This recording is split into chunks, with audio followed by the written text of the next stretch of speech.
Pinball circuit activated. Ooh, taxi.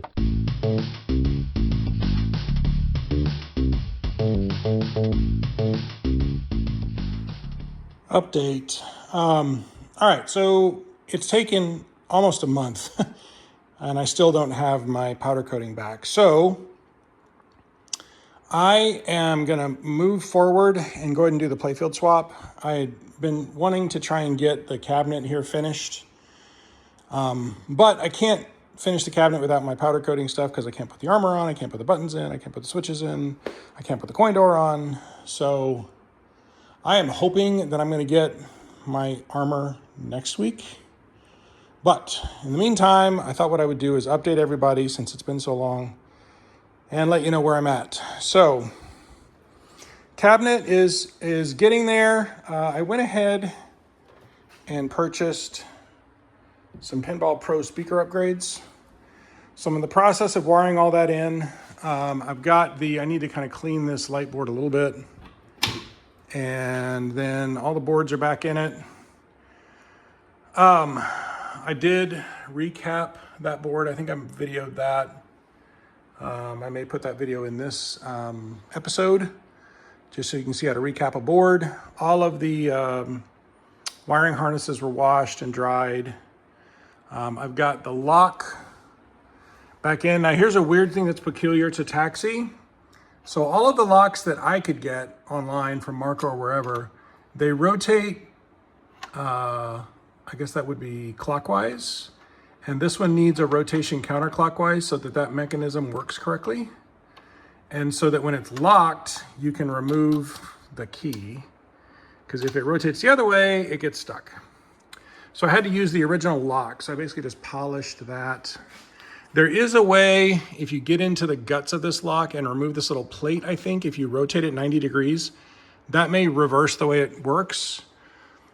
And I was gonna do that, but then I realized that it was pretty challenging to do that and not break the lock. So I thought, you know what, screw it, that lock's in decent shape. I'll just use it. We have installed a new glass receiver piece there. All of the mesh pieces have been reinstalled. I cleaned up.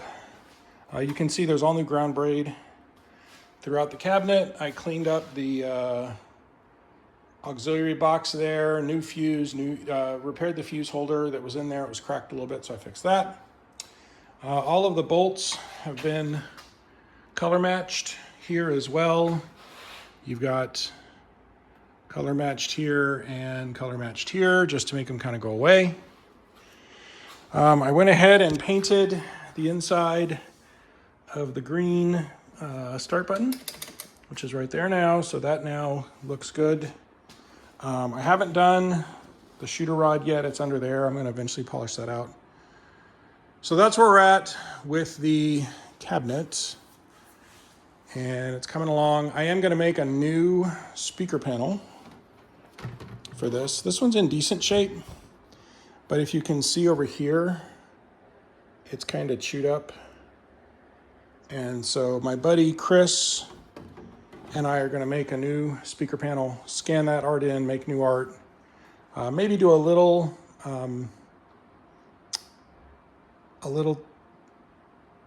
custom touch maybe. I don't know if I'm going to replace these Williams logos with where it says Taxi across the top or something. I don't know. I'm going to have Chris look at it and see what he thinks. So replace that. The speaker panel is over here. Excuse the mess. So here's the speaker panel. I've installed the two new Pinball Pro speakers. I'm going to buy new displays, and those will be installed as well. Once I get that speaker panel done, I'll put this back together and get it up there. That is, by the way, a power supply to Pinbot, which I rebuilt.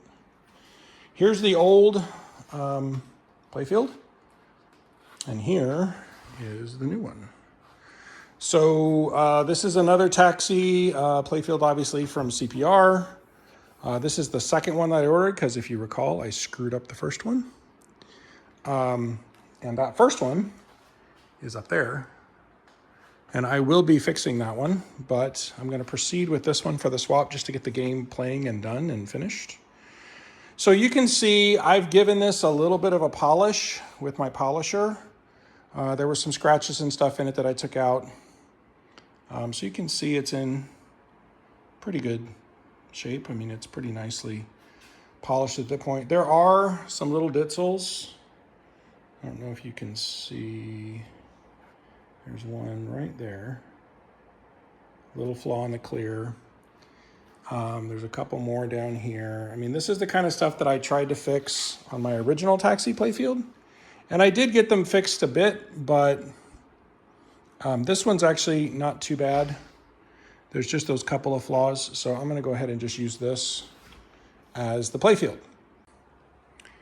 So there's the original again. Once I get this Playfield stripped and the swap done and everything finished, then I'm going to do eventually a restoration on this Playfield and redo the paint and everything. And I'm going to use it as kind of a practice Playfield for my paint restoration stuff. So I'm going to get that Playfield, this old one, up on this table and start stripping it. So I'm recapping power supplies. So this is the one for taxi. I've already finished. So I replaced all of the capacitors on it. And on the back, I cleaned it all off and I reflowed solder on all of the header pins. So I'm hoping that that will bulletproof this for a while. This game did have a couple of issues with startup where sometimes it wouldn't start completely right. I don't know if that was a power fluctuation issue or what, but we're gonna try out the recapped board and see. So what you get, so this is my old Pinbot power supply board that has not yet been recapped. You can see the old brown capacitors here. And what you get is you get one of these kits. I get it from Big Daddy off of eBay. It's about 20 bucks or so, sometimes 30 bucks for a kit, depending on how many capacitors are in it. But it's a good option whenever you're going to restore a game just to get all this stuff done so that you don't have to worry about it later on. And they do sell replacement power supplies, which I actually put into Pinbot. I bought a replacement one for this, which is a System 11A game. And it's working great, but I'm going to go ahead and recap this one just to have as a backup. So I'm going to get on with that. So just in the process of replacing these capacitors, I replaced this one here, and the one in the back there. Just a couple quick points. So you want to make sure that you match up which one goes where, okay? And that's on the website. You can go to Big Daddy or whichever you buy it from. The other thing is capacitors have polarity. So if you look, the arrow is going to point to the negative side, okay? And it's the same way with these. So this capacitor is going to go like that. So make sure, and the positive side is marked on the board. If you can see, there's you can't see it very well. Let me see if I turn it. So you can see there's a plus right there where that lead goes in. So when you're taking these off, you're going to find the spot on the back. And then what I like to do is put some fresh solder on here, heat it up and put some fresh solder on. And that'll help because a lot of times this solder is old and it's hard to get out. And then you heat it up and you use your solder sucker to suck out as much as you can. And a lot of times it's not all going to come out, especially if it's old. So I usually heat it and then pull from the other side and get the lead to pop out. And most of the time that'll do the trick. So I'm going to replace this one. Got some parts coming out of the tumbler here. I'll just show you guys what I use in the tumbler. This is one that's actually made for reloading ammunition and stuff, but it works well for this. This is just a mixture of walnut shell, and I use two different grades. I use a fine and a coarser one, mix them together, and then I use a little bit of Flitz metal polish in here just to give it a little bit more of a fine grit. So got a few things in here, so let's see what we got.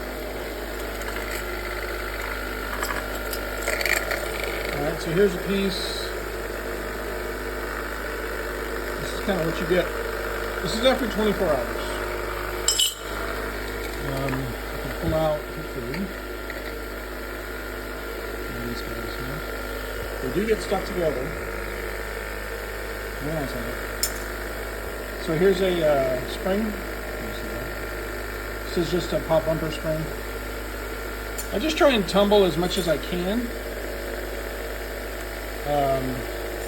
just to get them cleaned up, make them nice. These are the original pop rings that were on it, and you can see they tumbled out really nicely, so I'm just going to reuse these.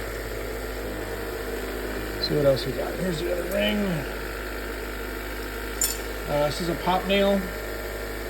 These are the nails that go in the Playfield for the pop bracket on the back. So I just throw those in there as well, get them cleaned up. So you get the idea. I'm going to empty this out and we'll keep going on the Playfield. When you're installing these pop screws, some people get to this point and they like to pull them in from the backside. I just use a little bitty nut driver. This is a 3/16 that came in my nut driver kit, and it actually just fits right on top. And that gives me something to hammer on without having to worry that I'm gonna mar up the surface or whatever. So I just use that, and then I just hammer them flush with the Playfield. So you guys, a little tip that I learned. So you see how this is kind of cracked out there? So you can see it, there you go. See I kind of split out the Playfield a little bit on the bottom when I hammered this through. If you drill just slightly into the back of the Playfield with a slightly oversized bit, it won't crack out like that. So if you can see, I did that on the rest of them, and none of them have cracked. So a little tip, just pre-drill this on the back side, just slightly, don't go too far in, and it'll get rid of that problem right there. So here is all of my pop nails installed. A couple things that I do to make this go easier, and I've shown this in other videos, but I'll show you again. Oh, here it is. I use a countersink bit to countersink these holes. They're countersunk a little bit from CPR, but they're not enough, and these aren't going to sit flush. And you really want them to sit flush, okay? If the tops of these are above the Playfield at all, the ball's gonna rub on it and it's gonna cause wear in your ball. It's gonna cause wear on the pop skirt that goes here. You really want these flush. So you wanna get them all the way down there. So I always go through and just double check, make sure they're all flush like that one. I can feel a tiny edge on, so I'm gonna hammer that one in just a tiny touch more, but the rest of them feel good. So pop nails are done.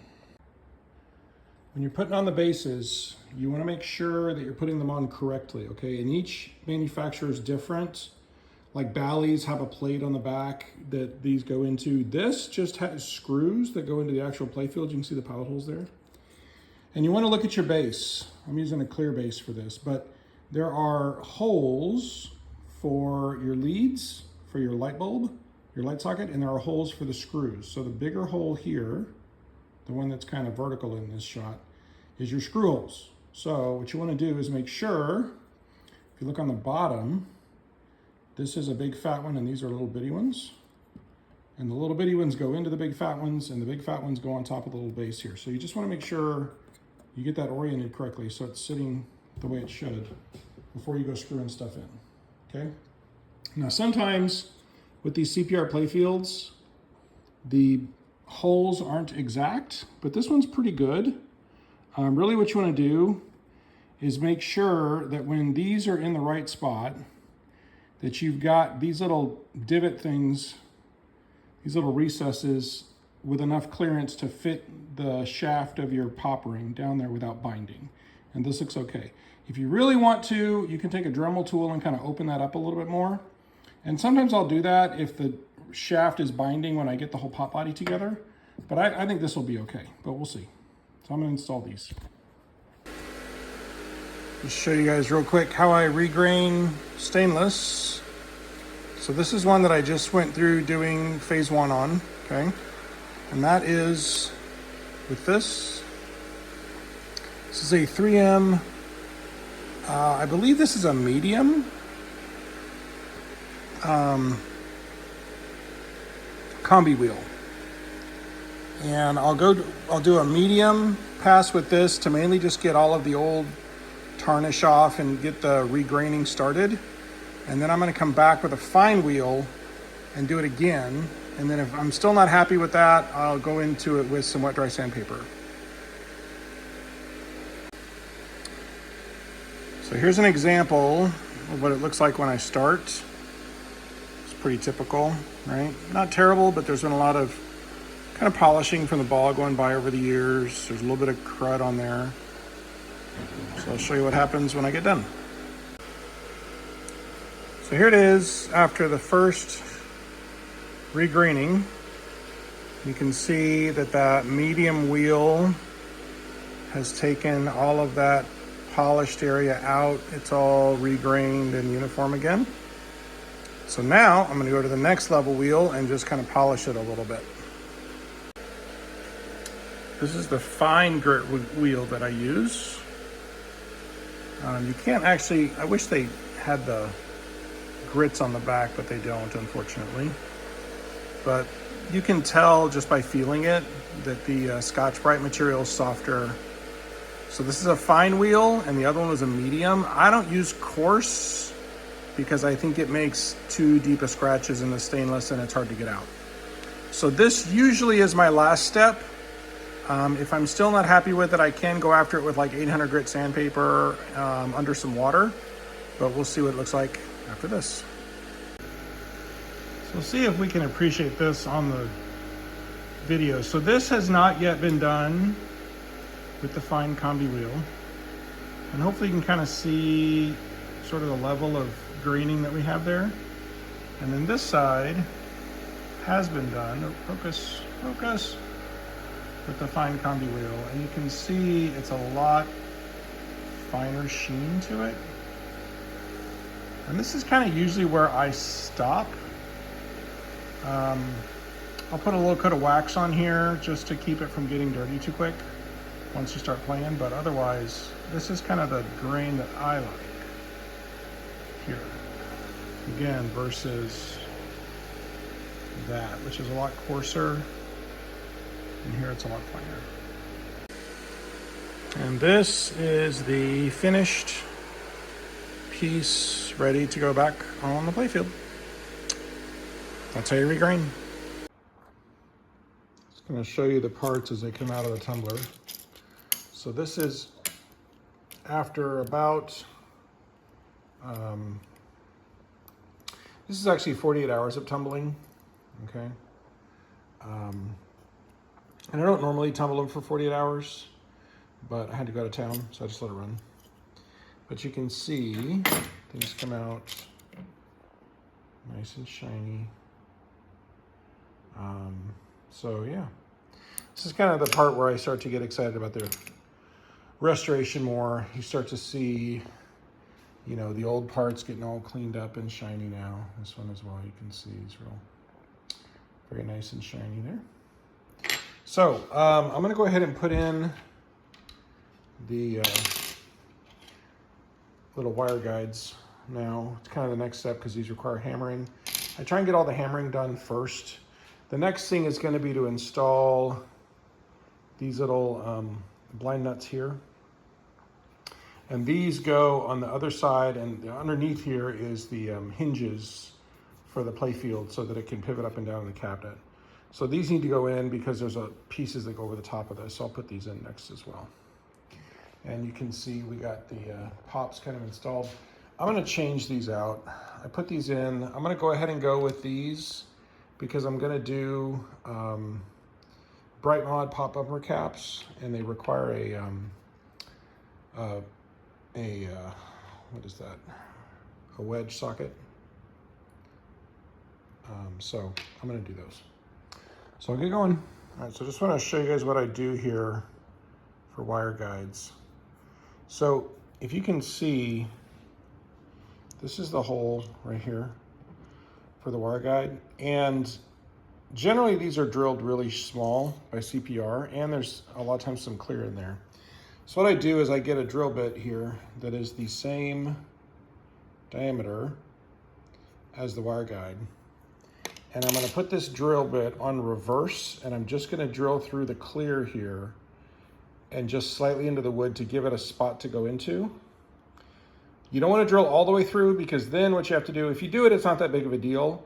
Put some white glue in here as you install, and that'll kind of solidify and help it hold in there. But if you just drill through, you know, a millimeter or so, get through the clear and maybe a millimeter into the wood. And if you drill on reverse, that's easy, that's not hard to do. If you drill forward, number one, you're gonna have a higher chance of cracking out this clear when you go through it if you drill on forward. And number two, it's gonna pull the bit down into the wood more, and you have more of a chance of going through. If you do happen to go through, again, just put a little bit of white glue on the hole, because now it's gonna be the exact same size as the wire guide, so it'll just come in and out. So if you put some white glue there, that'll work, okay? So I'm gonna pick that piece up and I'm gonna install this guide. So here it is after the reverse drill. And if I take the wire guide here, you can see that it's gonna fit in there real nice, and then I'm gonna hammer it in. So that is both of those installed. You can kind of see the spacing at the bottom. This one is just a touch high here, but it's just the way it's bent. And I think it's gonna be okay, so I'm not gonna mess with it anymore. I think I mentioned this before, but when you're installing wire guides, get yourself an EM hockey puck rubber. And these are a 1/2 inch, which is the correct size for these. So you just put that under there and you hammer it till it's even. Something like that. Let's bring it up. Okay. This one's a little bit low. I'm gonna pull it up just a touch. So now we have all the wire guides installed. There's not that many on this game, actually.